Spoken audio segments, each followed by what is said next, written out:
the actual like proper intro play out, or else the start of the game makes no sense.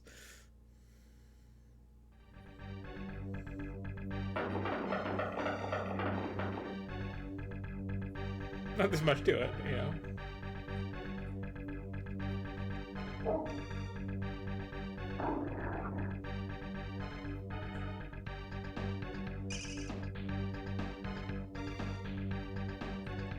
Well, the start makes sense, but like some other stuff that expects this to have been something you've seen. Anyway. So there's a lot of like that weird thing where the console wars still have hold in people's brains, and they feel compelled to talk about like which Shadowrun game is better. Because around the same time, for whatever reason, they lent out the Shadowrun license to 2 different companies, actually 3, to each make a Shadowrun game. One for the SNES, one for the Genesis, and also one for the Sega CD a little bit after that, which didn't come out in the US. And like, they went in different directions. People talk about the Genesis one being like closer to the tabletop rules in that it respects the whole essence thing.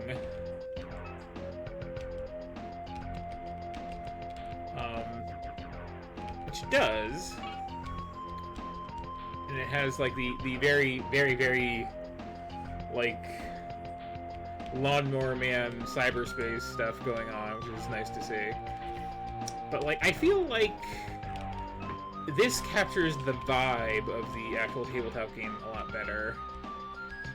And also, I feel like it's not a competition. Like, we got a couple of nice little Shadowrun games that are, like, fun to have both of and play.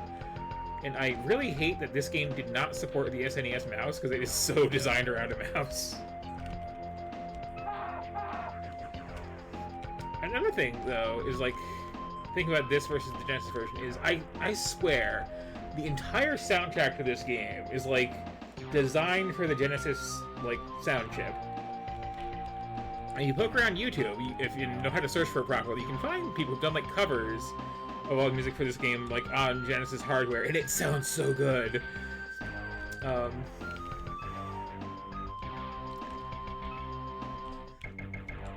yeah, these people are a bit alarmed by me just getting off the slab there.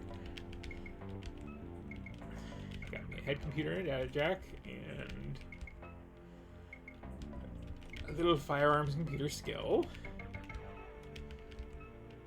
And that is it for now. And a cool trench coat, because, you know, gotta have one of those.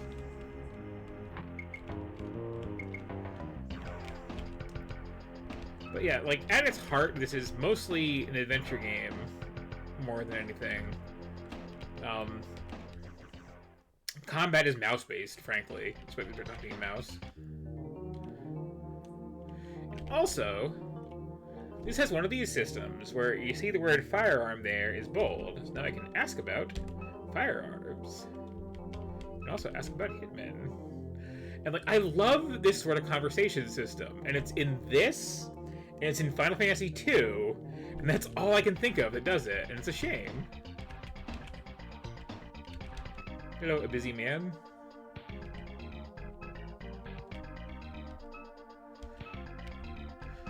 But again, like, the soundtrack, just the overall vibes of this. Here you go, doggy.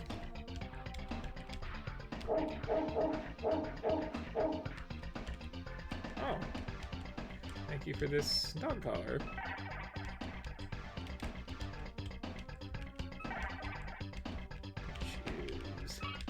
Useful much later when I start becoming a dog shaman. I have to find trinkets to bring to my master, the dog spirit, in a warehouse somewhere to learn new spells. Okay, here's combat. Here's not combat. I don't have a gun.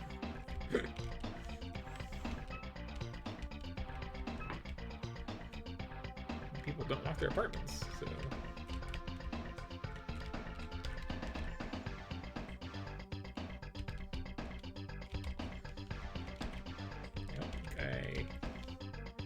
Hack stuff yet either, but you can get some early money by going to these computers very cool. one of these. This one?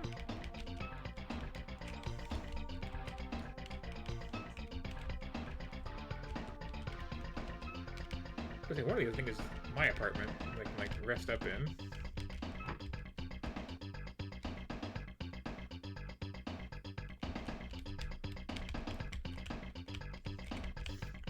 This game really wants to have mouse controls. And there was a mouse for the SNES, so it's a shame they did not use it. It might have been, like, released just too soon. Okay, I'm not doing anything here, I guess.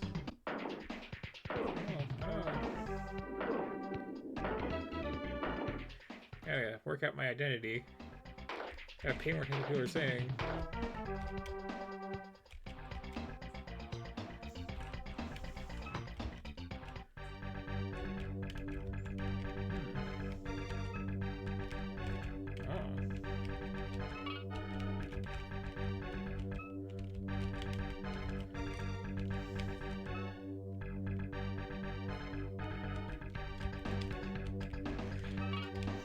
But yeah, like many years later too, when they did Shadowrun Returns, which is I think I've streamed it before, very good. They did treat this game as canon. Oh no!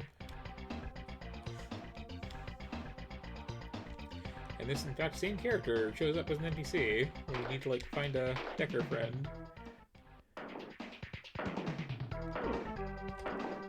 Okay, inside here. Now I have the key. Okay, yes, this is my apartment.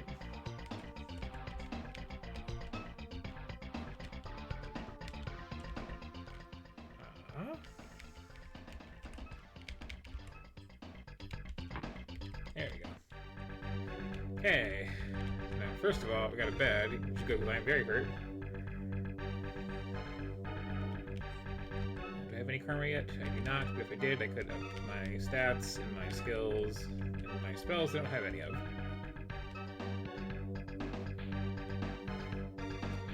As is, I can poke around in here. We got. Oh. Yes? Oh. I have messages.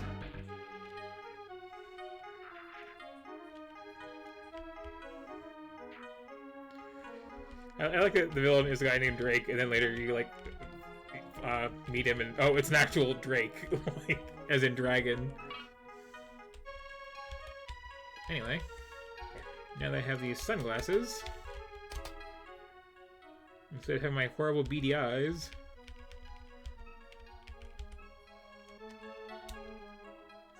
there you go, much better.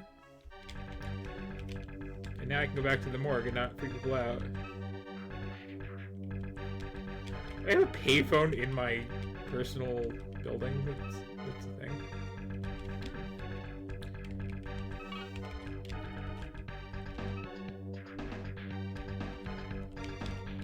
I don't think I can make a call yet, but I have a number. That one. Yes, okay.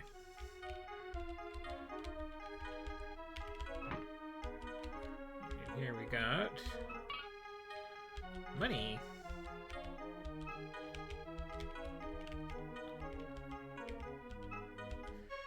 The whole new yen thing was like, Cyberpunk to this day is stuck in this space of like Japan is gonna take over the world, and it's weird because it was like a concern in the 80s and it stopped being a thing, and like we're still doing it.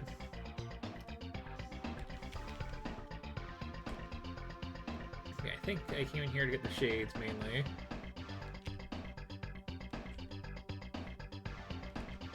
Now if I just come back to the morgue here, I can have a proper conversation with these people.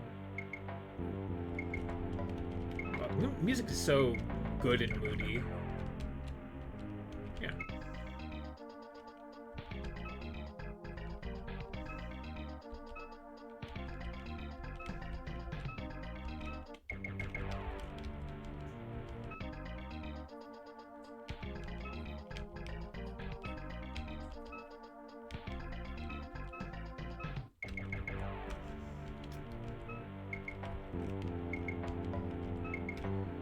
not have the beginning of this game memorized anymore. Anyway, yeah, so story time for this one is, I close that. It's polite. So this, when I first rented it, I got, like, most of the way through, and I was on a rental, and it was like, I have to, you know, take it back to the video store, like, tomorrow. And I was at the, like, big ship on the docks towards the end of the game, and I could not, for the life of me, find the little buttons to open doors, and I, like, was trying everything and looking everywhere, and was, you know, very young, and just, like, started to have a breakdown, and I had to actually, you know, call the Nintendo Power hotline for a hint on what exactly I'm supposed to do here.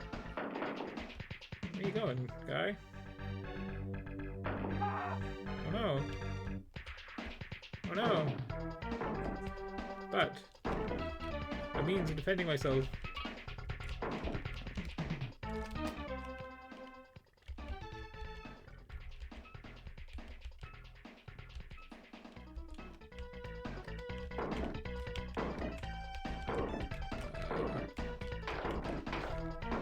This is how combat works in Shadowrun.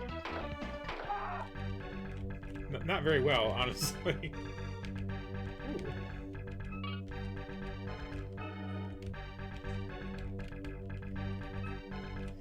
This leather jacket look I was already wearing is painted on, you see? There you go. So, like, some technically RPG-ish stuff. Oh, hello, doggy. Hello, doggy who talks.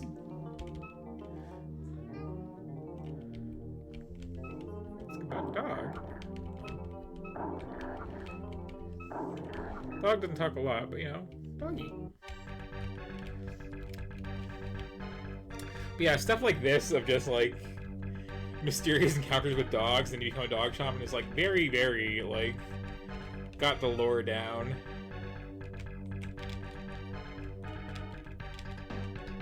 No, you start with a data jack with no cyberdeck, so you can't start going to computers. And in this one, the Matrix is simplified down to, I think, basically Minesweeper, sort of, which, you know, is fine. But also, we're at the point where there's, like, a bit of a problem in this game that becomes noticeable now-ish, which is that there's a bit of a, like, early grind of just, like, leveling up, just fighting random goons in the street or zombies in the cemetery and, like, sorry, ghouls in the cemetery, I should say, and just getting enough karma to slowly bring up your, like, your weapon skill and your, like, body stat to be effective. We've all got this, like, very, you know, classic mystery thing of just like, hey, I got amnesia, I have no idea, like, who I am or what I'm doing. I'm just gonna poke around all the things, talk to all the people, try to, like, piece it together, and, like, again, the whole Ask About system is, like, very good for that.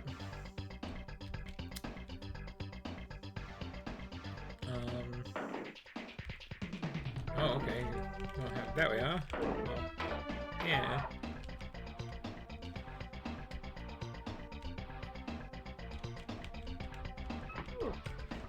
I do like they just kind of, like, get hit if you open the door too close to it. Oh no! A shootout against heavy dudes. And I have, like, no HP, I should probably not be doing this. Well, you and me, mage. It's you. And then full circle. Here's some rotations again. But yeah, like, it's a weird little game. It's very, very adventure-y. It's very, very moody and stylish. It captures the spirit of the tabletop game very well.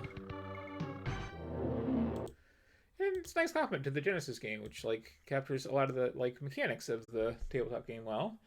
And then there's, like, the super anime Sega CD one that I need to play sometime.